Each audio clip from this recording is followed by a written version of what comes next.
Hello, Miami. This is 305 Sports Now, your home podcast and channel for all things Miami sports related. I am Will. Before I started recording this episode, the Miami Heat just were defeated by the Orlando Magic by a score of 126 to 114. They were able to get to overtime when Jimmy Butler hit a three-pointer, a beautiful three, while being double-teamed by the Magic.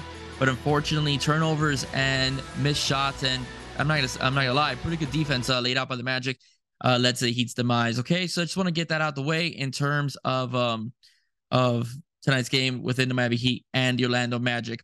All right, so the topic of today pretty much is I wanted to go over Duncan Robinson a little bit. I heard over the radio a very spirited debate between Mark Hochman of the Hochman and Crowder show and Alejandro Solana, who is the producer of that show, but also the pregame host for Radio Miami Heat, pregame Heat in general. And they went back and forth a little bit because Hawk is a huge Duncan Robinson fan, thinks he should play more often. And, Solana's on, he likes, Duncan, but he understands why he's not on the rotation on a regular basis. And it's basically defense. Okay. So before I get into it, one of the things I wanted to do is I wanted to discuss both those arguments. And then I wanted to give my perspective, as far as what I thought of that exchange between Mark Hochman and Alejandro Solana. But before I start, I just want to say I do have the audio for you. And I'd like to thank Alejandro Solana and WQAM and the Hochman and Crowder show for providing that audio. So here we go, ladies and gents. In his mind of when he's supposed to come back in. I think his biggest flaw is his stubbornness. And I think you saw it again last night. And the only reason I bring it up is because obviously I'm a Duncan Robinson fan. I went all in on Duncan Robinson. He did what he needed to do in that Atlanta game. You tell me, Solana, you watch every single game. You do pre-heat and post-heat. Why did Duncan get 0 minutes in a game that they needed 3-pointers on when he's 4 of 5, I believe, from 3 in the last 2 games? I know you don't want to hear this, but Duncan played 17 minutes the other night because Kevin Love was out. I told you, Kevin Love, the second he returns to the starting lineup, it probably means Duncan Robinson is going to be squeezed out of the rotation again. And that's exactly what happened. I also don't think it helped last night that Bam Adebayo got into foul trouble very early and Cody Zeller had to come in. You can't have Cody Zeller playing 19 minutes and find minutes for Duncan for those two to play at the same time, considering the matchup you're going against. I think that's right now where you're totally missing the mark on Duncan. I'm with you. I would have liked to have seen him a little bit last night too, but matchups matter. Who you're going against matters. You're going against 2 elite isolation guards in Darius Garland and Donovan Mitchell, and then a bunch of long, versatile wing players who can all put the ball on the floor and make good decisions against the Cavs. Duncan is a terrible defensive matchup when you set it up that way. And that's why yesterday, adding on to the fact that Bam was in foul trouble, Duncan didn't get into the game because you need Bam and Duncan on the floor at the same time to make it work. And Bam couldn't even play 30 minutes yesterday. That falls into my argument, though, sometimes where I go, they're so worried about defense that they forget you also have to put up points. And when Duncan was out there against Atlanta, and again, I'm not making the argument that he's a defensive specialist because he's not. He's going to get exploited by good teams. But when you need points and you're not hitting 3-pointers, you've got to find a way to get him out there. Period. End of story. And I understand what you're saying. Kevin Love comes back into the lineup. There's another piece who's going to get time before Duncan Robinson. Like, I get it. I understand that. All I'm saying is find a way to get him out on the floor. He means too much when he's shooting lights out basketball. He means too much to you when he's out there to just have him riding the bench because you've had him riding the bench since he's come back from his injury. I just think it's a flaw in you taking minutes away is my point. Well, again, that's not my decision to make. That's Spo's. And so I go, okay, I want to see Duncan out there. I don't know how it's going to work, but I want to see Duncan out there. So I don't know. Max Strus? How many minutes did Max Strus have last night? 22 minutes. 22 minutes. Were those quality minutes? Didn't shoot well. 2 of 8. 2 of 8. Max Strus took your game winner shooting 2 of 8. I don't know.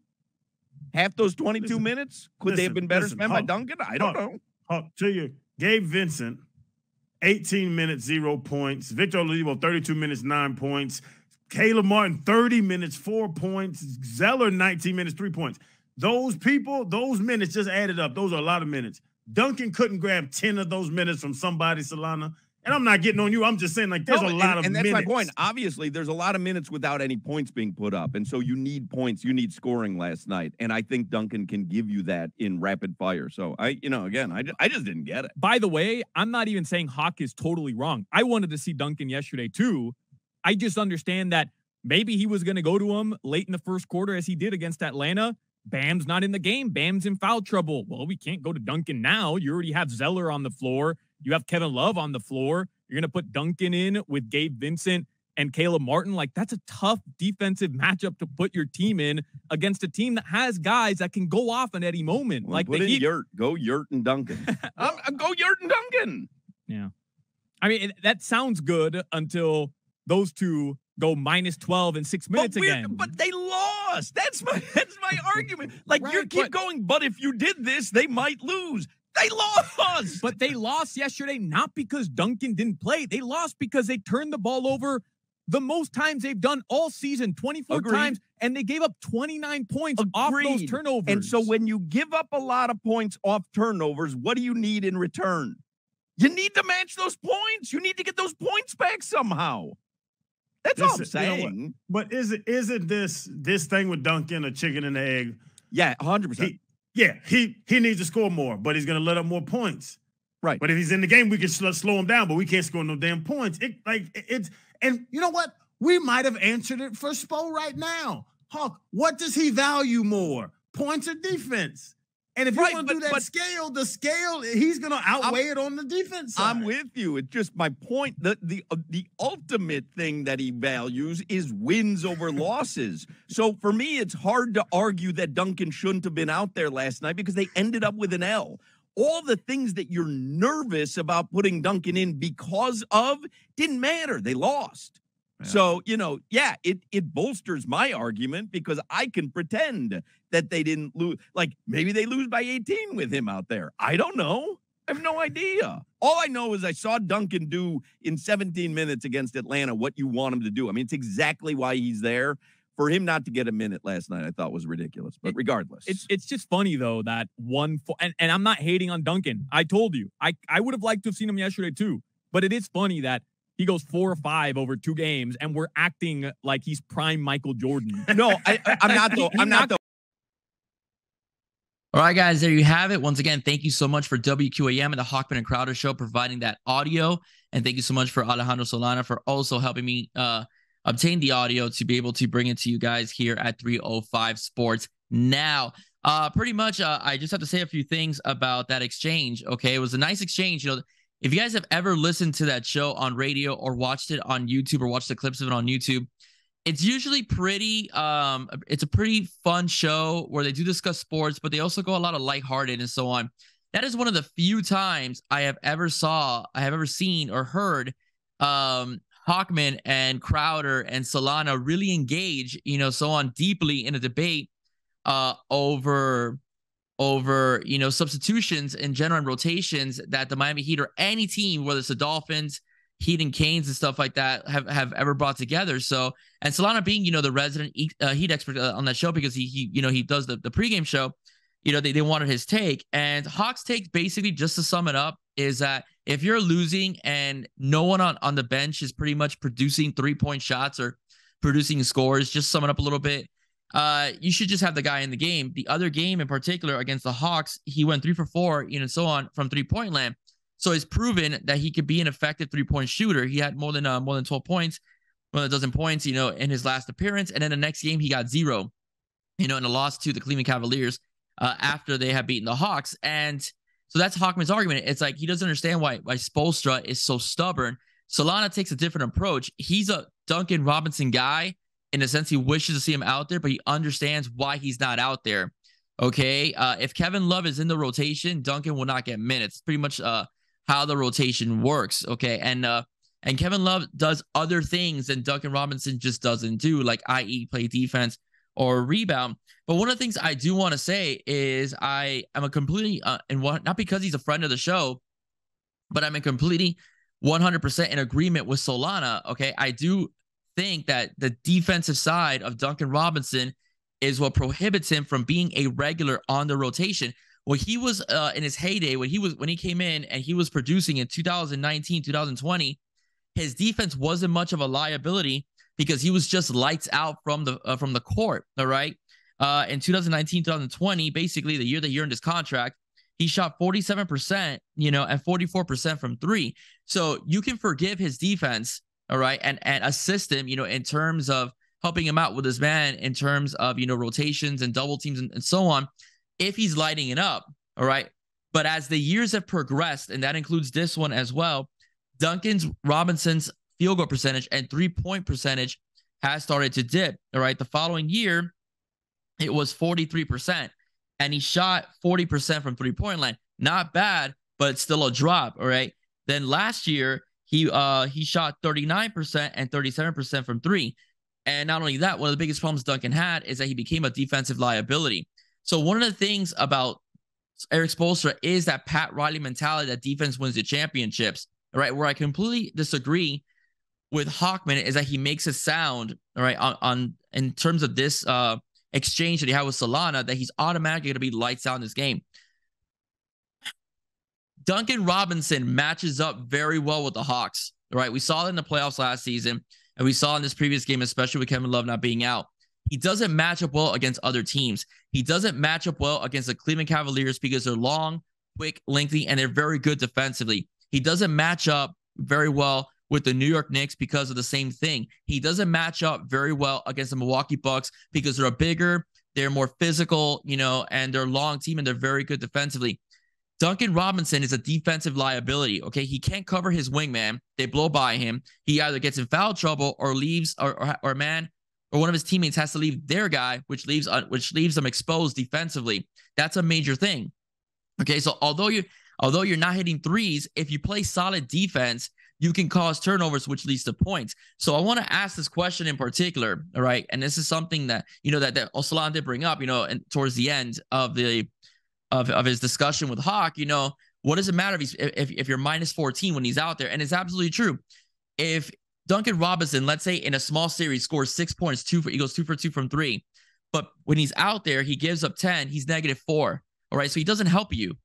All right, so this is why last year Max Strus was such a big part of the offense and Caleb Martin, because although Max Strus is not a natural, at least doesn't look the part of a natural 3-point shooter like Duncan Robinson, all right, Max Strus gives you better defense, is a better cutter to the basket, is a better rebounder as well.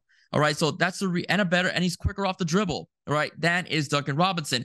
Caleb Martin is incredibly athletic, all right, as well. He's a heck of a 3-point shooter when he's on. All right, but he's always going to give you consistent defense. Listen, one of the things about basketball that I have learned throughout my years of watching the sport itself is that shooting can be an on or off night. All right, not every guy is going to be on every night, and shooting droughts can be deadly. But the one thing that does remain with most of these athletes, most of these players, is that they're good defenders. The defense is very consistent. Kobe Bryant could go 2 for 10. I'm not comparing Duncan to Kobe. I'm just giving an example of someone that's well known. Kobe Bryant could go 3 for 15 one night, but more than likely, whoever he's guarding, because he's such a good defender, is going to get locked down. All right. The same thing with guys like Kawhi Leonard. They may not have the 3-point shot one night, but they lock their man down. And Duncan Robinson just doesn't lock his man down. Now, another thing is that why people also want him out there is because you're paying him $18 million a year. Okay, that 44% 3-point shooting season in the bubble got him that contract. All right. And I understand, as a matter of fact, $18 million nowadays for a shooter of his caliber when he's on is a bargain. But the bottom line is that that's why a lot of people want him out there. But Spoelstra's going to play the best guys. Can Spoelstra be stubborn? Yeah. Okay. I mean, we've seen in the past where he'll stick to like an 8-man rotation, especially in the playoffs. Not last year. Last year he played a lot of guys, but he also understands basketball. This is a guy who has been to 5 NBA finals. All right. And has taken his team consistently into the playoffs and has seen a lot of basketball. I think he knows what he's doing. Okay. I think he knows exactly what he's doing, in particular by not playing Duncan Robinson on a consistent basis, because unfortunately, he's a defensive liability. And in a sport where now everyone's scoring 100 points per game, in particular, he's a problem. All right. And that's why he's not out there. So I disagree with the Hawk. All right. You could argue but they lost. There's no guarantee either that they win with him in the game. There's no guarantee either that they're even close, as close as they were in that basketball game against Cleveland with Duncan Robinson out there. So yes, Max Strus, Caleb Martin, they all have porous nights shooting the basketball. That doesn't mean Duncan would have had a good night either, because again, the one thing about basketball is that it's about matchups. All right. How do you match up tonight? And that always determines, in many occasions, who gets what amount of playing time. Stars will always get their time. But in terms of role players, how do you manage your rotation depending on who's out there and whom you're playing against and what's their specialty on defense or offense as well? So, sorry, Duncan Robinson matches up very well because of the roster that Atlanta has and the way that team is built, matches up very well. But he does not match up well against Cleveland. He does not match up well against New York. Actually, to be honest with you, he doesn't match up well against any of the elite teams in the Eastern Conference. That includes the Boston Celtics. All right, so I'm really sorry to tell you, I am on Team Solana on this one. I do think that I agree with Spoelstra by not playing him that much. If he could improve his defense, you have to give him a shot because he is 6'8" as well, so he's long and lanky. But he just hasn't been able to take that step. Tyler Hero has taken more of a step on defense than Duncan Robinson has. Tyler Hero will get you 1 or 2 steals sometimes every so often. I remember last year in the playoffs when he blocked Trae Young, going up to the basket, did Tyler Hero. So he's made improvements to his game. Also, Tyler Hero is a guy who can also create his own shot, all right, and take guys off the dribble. That's another thing Duncan can do.